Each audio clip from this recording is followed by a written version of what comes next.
samantala, ano naman kaya ang asahan nating lagay na panahon sa mga susunod na oras? Yan ang ating alamin kay April Inerio live mula sa Pag-asa DOST. Magandang hapon sa iyo, April. Magandang hapon din, Princess. Sa ating balita, kasalukuyan pa rin nakakaapekto ang diffuse tailwind of a cold front dito sa may northern Luzon, habang may indirect effect pa rin ng intertropical convergence zone sa southern Mindanao.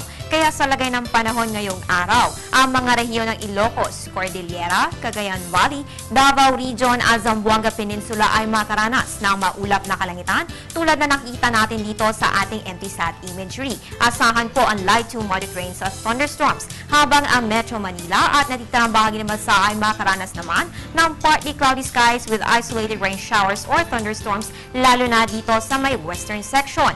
Bakit sa western section? Ayon kay Pag-asa weather forecaster Alvin Pura, yan ay dahil mula sa south at ang kahanginan dito. Ang characteristics ng south at southwest winds ay warm at moist, kaya mas madalas ang formasyon ng mga kaulapan at thunderstorms sa buwan na ito.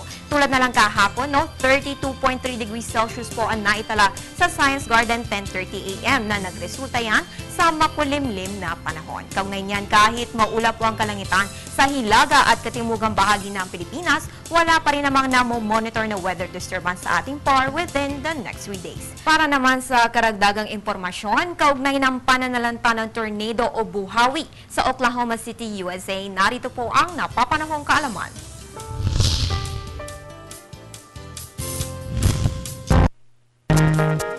Ang tornado, o mas kilala natin sa tawag na buhawi o alipuyo, ay isang mapanganib na weather system.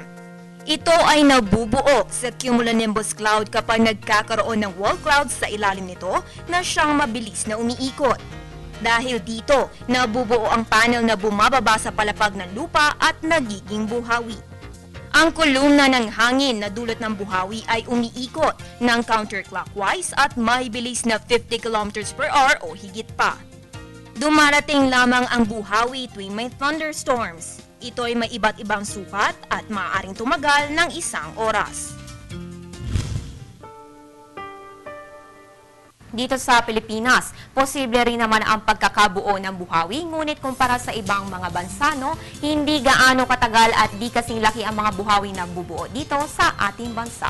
At yan ang latest mula dito sa Pag-asa DOST. Para sa Telebisyon ng Bayan, April and Nerio.